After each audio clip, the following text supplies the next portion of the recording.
बोलो कृष्ण कन्हैया लाल की, भागवत भगवान की। तो परीक्षित हम भगवान को याद नहीं करते, ऐसी बात नहीं है।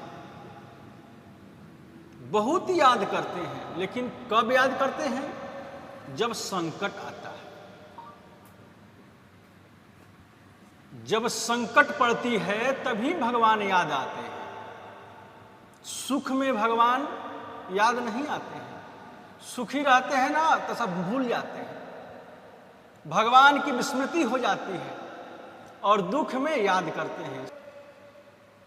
दुख में सुमिरन सब करे, सुख में करहि न कोई। और जो सुख में सुमिरन करे तो दुख काहे के होए।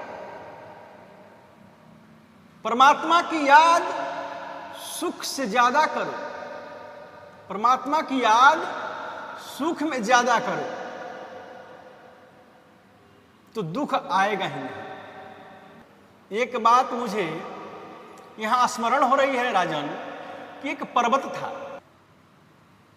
उस पर्वत का नाम था त्रिकुट पर्वत। और त्रिकुट का अर्थ होता है 3 प्रकार के शिखरों वाला। कुट ही दरअसल ये पर्वत का नाम है। और उस पर्वत में सब प्राणी वास करते हैं, बड़े हिंसक प्राणी, बड़े बड़े जीव जंतु, बड़े सुंदर प्राणी उसमें रहते हैं। त्रिकुट पर्वत की मंगलमयी कंदरा में एक हाथी रहता है जिसका नाम है गजेंद्र। गजराज गजेंद्र के नाम से उसकी विभूषित किया गया। गजेंद्र का अर्थ होता है हाथियों का राजा। बड़ा शक्तिशाली था। उसके 50 पत्नियां थी और 150 पुत्र थे। जब वो अपनी पत्नी और पुत्रों के साथ जंगल में भ्रमण करने निकलता तो छोटे छोटे जो प्राणी हैं सब उसकी जयकार करते। उसको बहुत अभिमान हो गया। टेढ़ी नजर से उन सब जीवों की तरफ देखता, बोला कि तुम्हें यहां कोई भी सतावे, कोई भी कष्ट हो तो मुझे कहना, मेरे राज में कोई दुखी नहीं रहेगा। मेरे अंदर 10,000 हाथियों का बल है। अपनी 50 पत्नी और 150 पुत्रों के साथ एक दिन गजराज किसी विशाल सरोवर में स्नान करने गया। सरोवर में अथाह जल था। हाथी को स्नान करते हुए बहुत शौक था। हाथी को स्नान करने का बहुत शौक है। अपने परिवार के साथ वह जल क्रीड़ा करने लगा। जब किलोल कर रहा था तो सरोवर के किनारे चारों ओर खड़े जीव जंतु जयकार लगा रहे थे। उसी सरोवर में रहता था कोई विशाल ग्राह। तो ग्राह ने आकर हाथी का पांव पकड़ लिया। हाथी ने कोई विचार नहीं किया, सोचा छोटा मोटा कोई जीव है, मेरा पैर पकड़ लिया है। लेकिन उसे तो मालूम ही नहीं कि राजा का पैर पकड़ा है। उसे मालूम हो जाएगा कि गजेंद्र महाराज का पैर पकड़ा है तो क्षमा मांगेगा हमसे। पत्नियों के साथ नहाने लगा। सोचा इसे बाद में देखूंगा, पहले नहा लूं। ग्राह ने तो हाथी का पैर जोर से पकड़ लिया और रक्त का शोषण करने लगा। हाथी को महसूस हुआ कि मैं निर्बल हो रहा हूं, मेरी शक्ति क्षीण हो रही है। नीचे जल में नजर डालकर देखा विशाल ग्रास ने उसके पैर को पकड़ रखा है। अब हाथी ने अपने बल का परिचय दिया। सुखदेव जी कहते हैं कि परीक्षित बहुत शक्ति लगाई उसने। परीक्षित सुखदेव जी कहते हैं कि परीक्षित बहुत शक्ति लगाई उसने, लेकिन ग्राह ने तिल भर भी पांव हाथी का छोड़ा नहीं। जल जंतु है, जल में उसकी शक्ति और बढ़ जाती है। हाथी ने देखा मैं तो निर्बल हो रहा हूं। उसकी आंखों से आंसू भर आए। उसका जो अहम था वो चूर चूर हो गया। अपनी पत्नियों से बोला कि देवी तुम जरा सहयोग करो, मैं संकट में हूं। अपने पुत्रों से कहा बेटा मेरी सहायता करो, मैं संकट में हूं।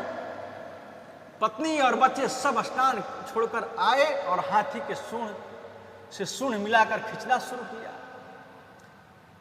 3 महीने हो गए खींचते खींचते, लेकिन ग्राह ने तिल भर भी हाथी का, लेकिन ग्राह ने तिल भर भी हाथी को नहीं छोड़ा, बल्कि उसे खींचकर नीचे की ओर ले जा रहा है। 3 महीने तक उसके बच्चे सूंड से सूंड मिलाकर खींचते रहे। फिर क्या हुआ बच्चों ने? फिर क्या किया बच्चों ने? अपनी सूंड को हटाया और मुंह फेरकर जंगल की ओर चल दिए।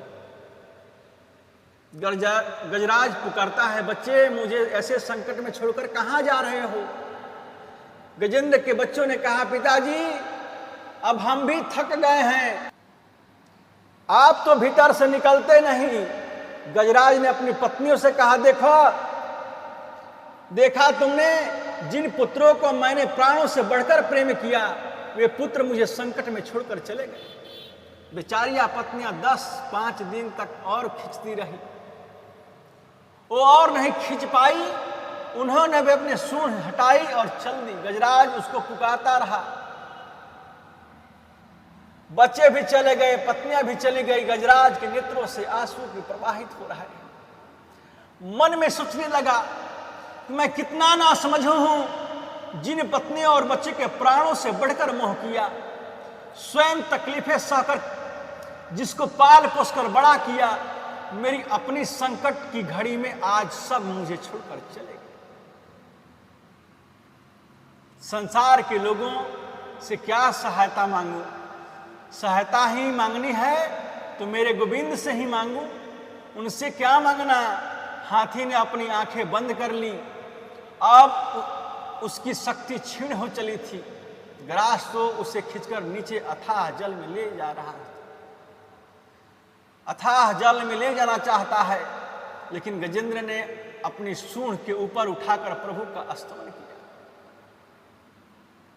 आश्चर्य है कि हाथी की स्तुति की है, ये बहुत बड़ा स्तोत्र है। इसमें नाम किसी का नहीं लिया है। एवं व्यवसितो बुद्ध्या समाधाय मनोहृदि जजाप परमं जाप्यम प्राग्जन्मन्यमुशिक्षितम्। गजराज ने बड़ी मंगलमय स्तुति की भगवान की, परंतु नाम किसी का नहीं लिया। गजराज कहता है कि जिसने सारी सृष्टि को बनाया है, मेरे अंदर बोलने की, हंसने की शक्ति जिसने प्रदान की है, उन्हें मैं प्रणाम करता हूं। वो आकर मेरी रक्षा करे, जिसकी कृपा के बिना वृक्ष का पत्ता भी नहीं हिल सकता है, जिसकी इच्छा के बिना देवता भी किसी कार्य को नहीं कर सकते, जिसकी कृपा के बगैर सूर्य चंद्रमा भी प्रकाश नहीं दे सकते हैं। मैं उन्हें प्रणाम करता हूं, वो आकर मेरी रक्षा करे। मैं उस क्षेत्रज्ञ को प्रणाम करता हूं। क्षेत्र बोलते हैं शरीर को, क्षेत्रज्ञ कहते हैं परमात्मा को। मैं उस क्षेत्रज्ञ को प्रणाम करता हूं जो मेरी रक्षा करे, जो इंद्रियों का स्वामी है, सबका अधीश्वर है। निर्गुण होने पर भी वे जो सगुण है, सगुण होने पर भी जो निर्गुण है, अनामी होने पर भी जिसके कई नाम हैं, नाम होने पर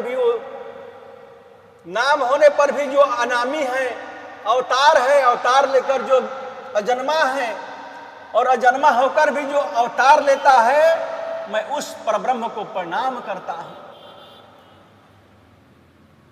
वो मेरी रक्षा करे। आकाश मंडल में बसे देवता देख रहे हैं, बड़े बड़े देवता सब सज धज कर बैठे हैं। दुर्गा जी बोली, गजेंद्र के जीवन में संकट आ गया, लेकिन मेरा नाम लेकर तो पुकारा नहीं, मैं बचाने क्यों जाऊं? मेरे कोई भी नाम को पुकारता। शंकर जी बोले, पूरा नाम याद नहीं था तो भोला बाबा ही कह देता, बम बम भोले कह देता, पार्वती जी कह देती, मेरी नाम नहीं लिया, मैं कैसे बचाने जाऊं? ब्रह्मा जी बोले, जाता तो मैं भी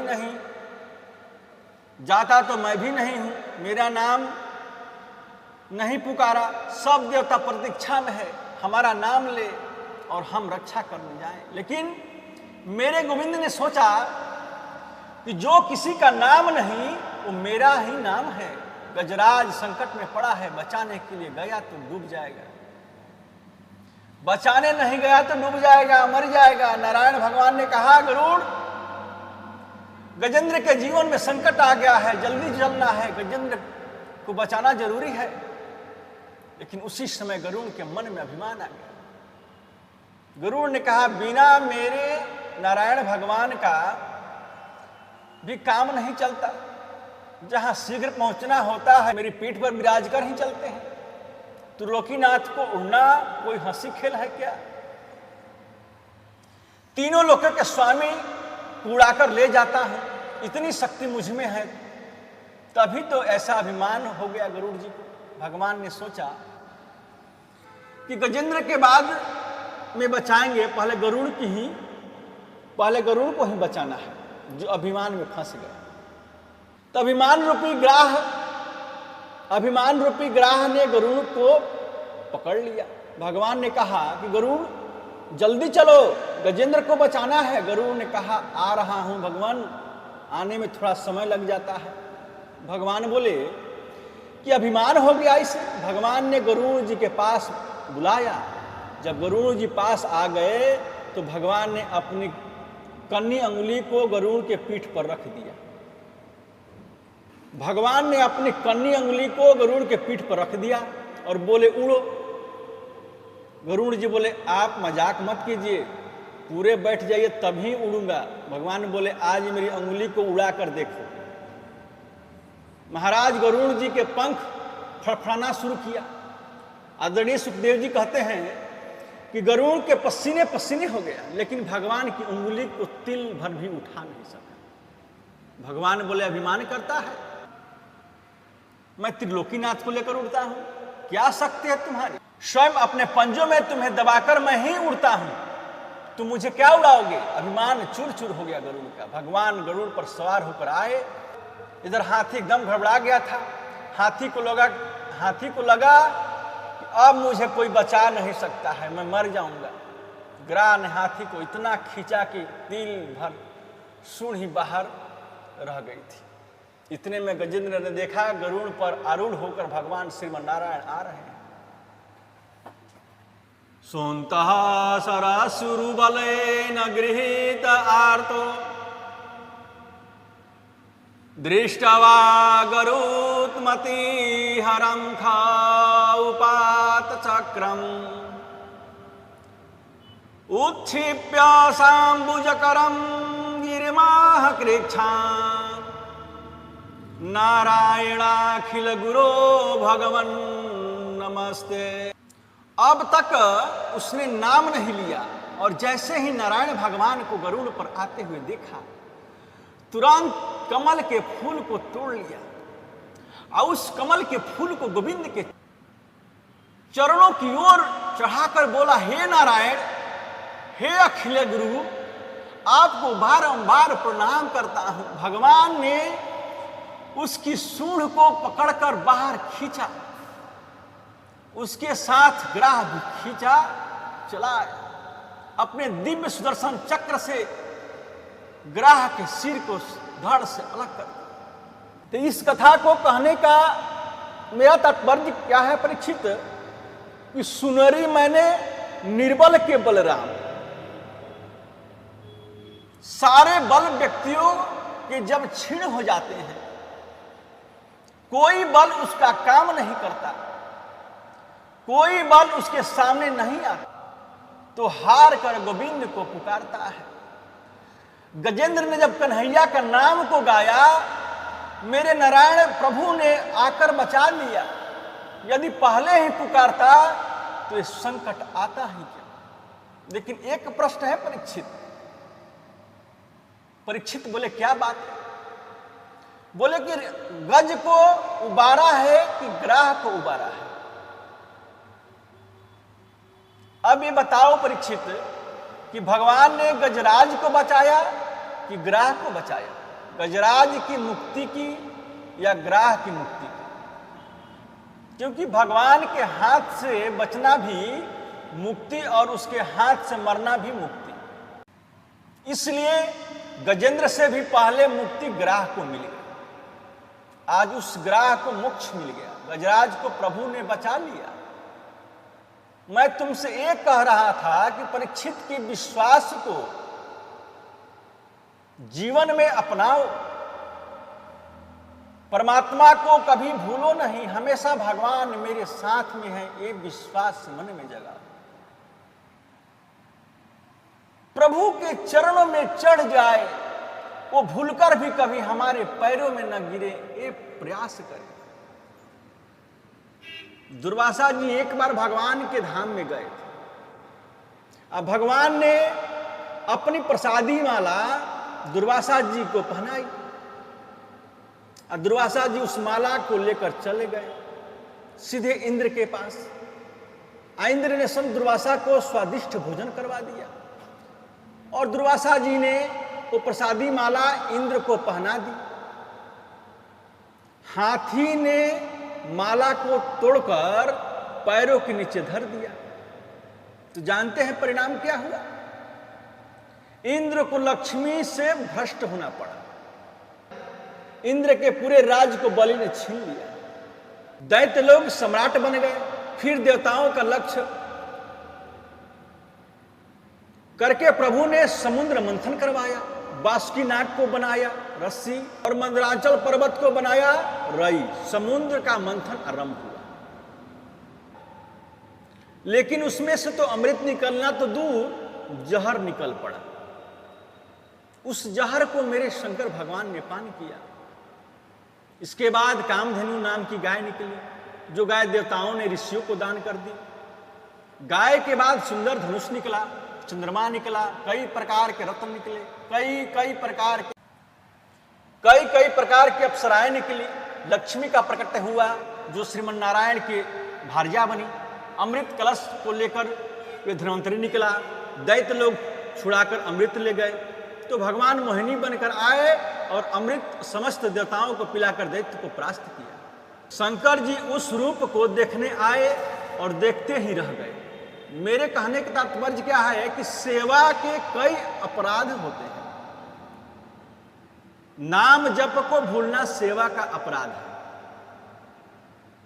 भगवान के चरणों में चढ़ी प्रसादी माला पैरों में डालना सेवा का अपराध है। फूल तुलसी जो परमात्मा को चढ़ाते हैं, हमारे पैरों में गिरे, ये सेवा का अपराध है। देवताओं को यद्यपि नारायण की कृपा से उन्हें विजय तो मिला, अमृत का पान कर लिया, उसका परिणाम यह हुआ कि जो 2-4 माला भगवान के नाम की जपते थे वो भी भूल गए। परमात्मा के नाम स्मरण के बिना बिगड़ी बन थोड़ी ही सकती है। बिगड़ी को बनाना है तो मेरे गोविंद के नाम का जप करो।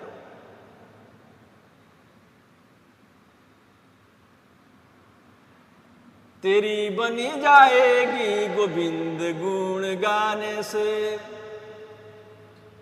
गोविंद के नाम में ये सामर्थ्य है कि हम कितने भी नीचे पद पर बैठे हैं, और गोविंद का नाम स्मरण के बगैर मोक्ष नहीं मिल सकता।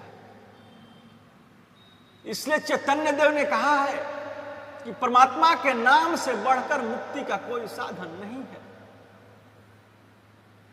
देवता अमृत को पीकर अभिमानी हो गए, उनमें अहंकार आ गया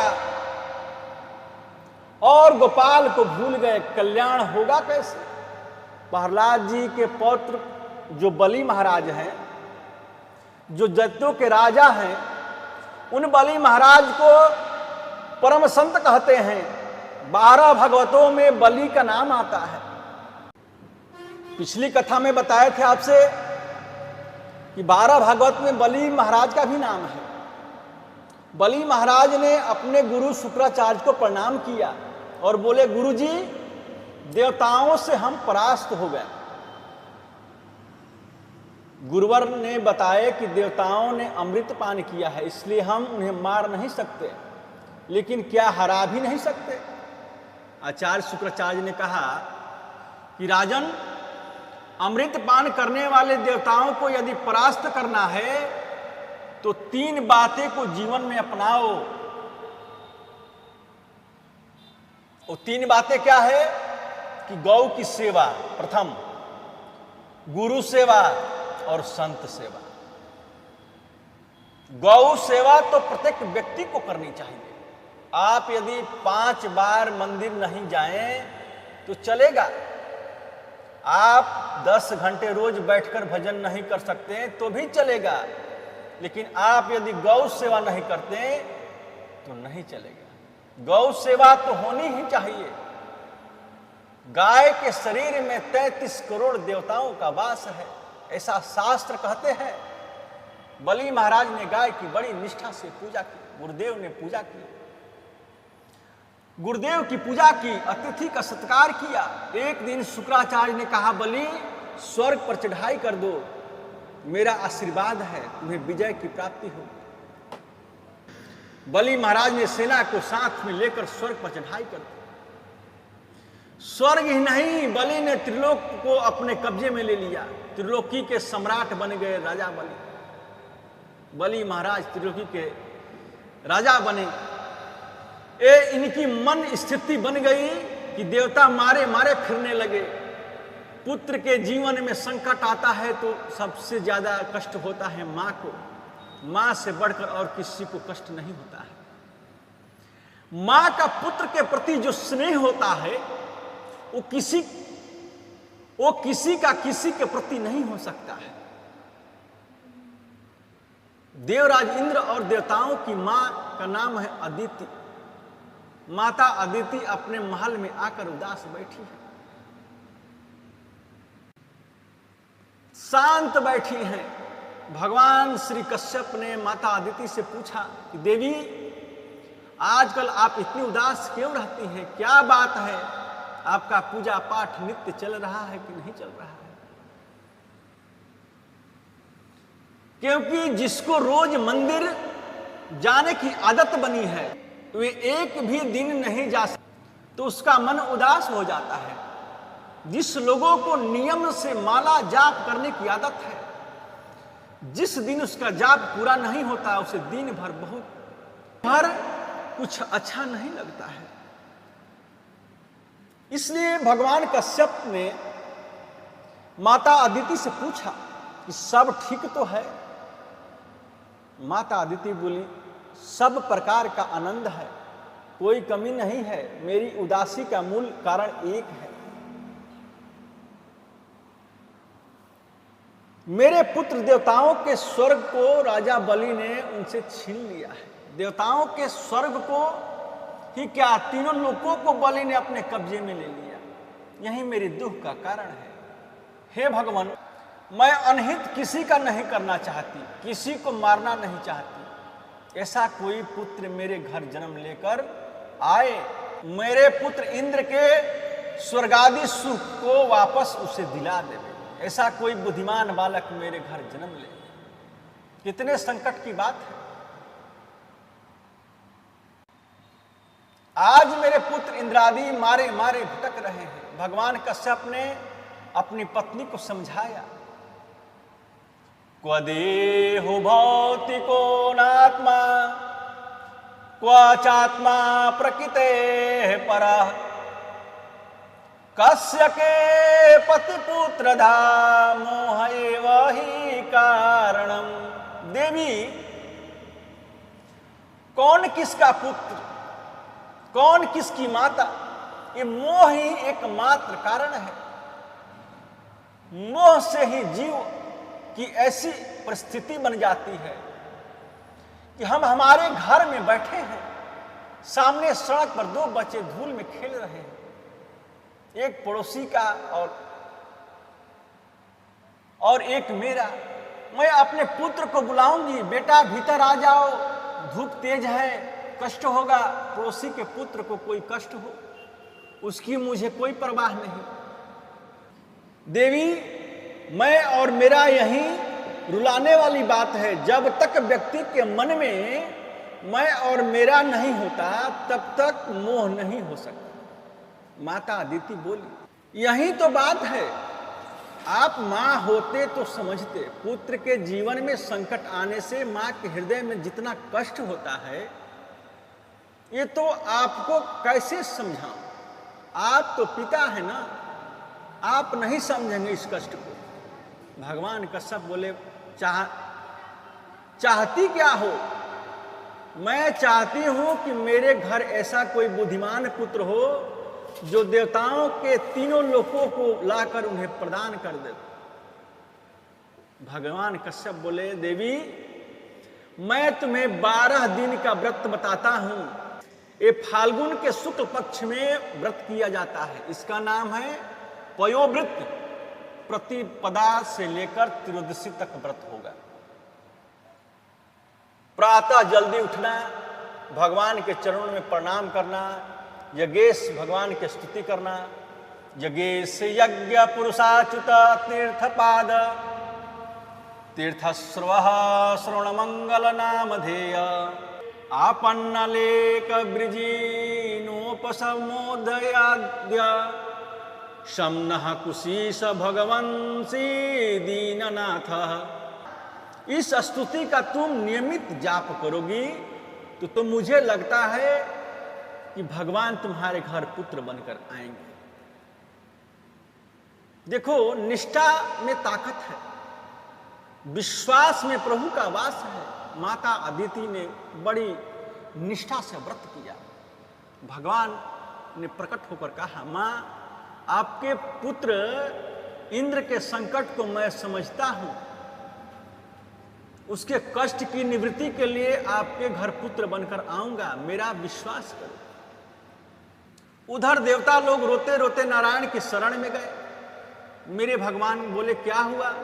देवता बोले, बहुत बड़ा संकट हम पर आ गया है। देवता बोले, बहुत बड़ा संकट हम पर आ गया है भगवान। राजा बलि ने तीनों लोकों को हमसे छुड़ा लिया, त्रिलोकी के राज को बलि ने अपने कब्जे में कर लिया। भगवान बोले, सुनो, इस समय बलि पर जो हो गई है गुरु की कृपा यदि हो जाए तो शिष्य को कोई रोक नहीं सकता है। मैं भगवान हूं और भगवान होकर भी बलि से युद्ध करूंगा तो मैं भी परास्त हो जाऊंगा, लेकिन बलि को नहीं जीत सकता। आप लोग मेरी शरण में आए हैं। उधर आपकी माता अदिति बहुत उपवास व्रत पालन करती है, मैंने उनको भी वचन दिया है। देवताओं से बोले, एक काम हो सकता है कि मैं स्वयं वामन बनकर आऊंगा माता अदिति के घर, राजा बलि के यहाँ जाकर हाथ पसारूंगा, तीनों लोगों को भिक्षा में लाकर तुम्हें समर्पित कर सकता हूं। युद्ध में बलि को जितना मेरे बस की बात नहीं है। देवताओं ने प्रभु की प्रार्थना की, देवताओं के कार्य को सिद्ध के लिए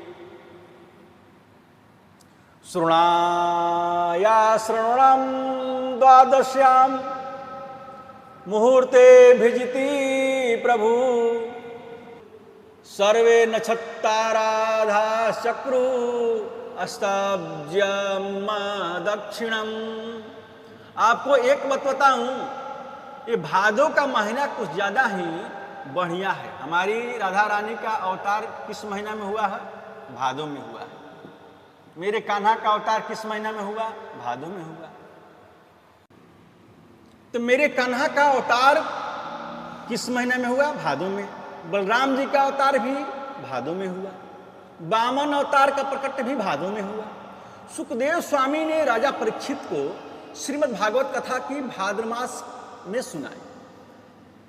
भादो महीना के शुक्ल पक्ष की द्वादशी तिथि के दिन ठीक 12 बजे श्री नारायण देवताओं की कार्य सिद्धि के लिए माता अदिति के महल में प्रकट हो गए। श्री वामन भगवान की जय। इतनी सुंदर प्रभु श्री वामन की झांकी है, इतना सुंदर प्रभु वामन का मंगलमय स्वरूप है। चारमयी झांकी, छोटे छोटे चरण, छोटे छोटे हाथ, छोटे छोटे मुखार बिंद शंख जैसे, मुट्ठी भर की कमर है, 4 अंगुल का पेट है, मोती जैसे दांत हैं, टमाटर जैसे गाल है, बिंबाफल जैसे होठ हैं और बटुआ जैसी मुंह है। बहुत सुंदर जो बालक होता है ना, कितनो सुंदर है बटुआ से मुंह को, ऐसी सुंदर भगवान वामन की झांकी। देवताओं ने मिलकर वामन भगवान का स्वागत किया। वामन भगवान के दर्शन का समस्त देवता गदगद हो गए, उनके चरणों में वंदन किया। माता अदिति ने भगवान को कोपिन पहनाई, बृहस्पति जी ने आकर वामन प्रभु को जनेऊ धारण करवाया, दिशाओं के स्वामी ने जगतपति को छत्र समर्पित किया, ब्रह्मा जी ने भगवान कमंडलू समर्पित किया, सप्तऋषियों ने भगवान को कुशा समर्पित किया, खड़ाओं चरणों में समर्पित की।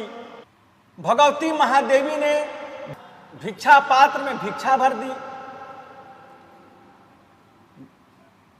बाल कृष्ण प्रभु वामन के रूप में प्रकट हुए, बाल कृष्ण प्रभु वामन के रूप में प्रकट हुए। देवताओं ने बहुत विधिवत उनका पूजन किया, स्तुति की। उनको कमंडलू में जो भिक्षा में मिली, वो जैसे ही गुरु को समर्पित करने को आए, ब्राह्मण के बालक का जब यज्ञोपवीत संस्कार होता है ना, तब जो कुछ भी भिक्षा में मिलता है उसे गुरुदेव को समर्पित करते हैं। जैसे ही वामन प्रभु गुरु जी को समर्पित करने हुए, गुरु जी बोले, छोटी मोटी भिक्षा से मैं प्रसन्न नहीं होता, यदि मुझे प्रसन्न करना है तो राजा बलि के पास जाओ और त्रिलोकी की भिक्षा लेकर आओ, तो मैं प्रसन्न हो जाऊंगा। वामन भगवान ने कहा, आपका आदेश है तो ऐसा ही होगा। भगवान ने कहा, आपका आदेश है तो ऐसा ही होगा। भगवान वामन सीधे राजा बलि के यहां पहुंचे। देखो, जिससे हम जानते नहीं, हमारा कभी का कोई परिचय नहीं, उसको देखते ही यदि मस्तक झुकने लगे, उसके प्रति आकर्षण बढ़ने लगे, तो समझो उसमें दैवीय शक्ति जरूर है।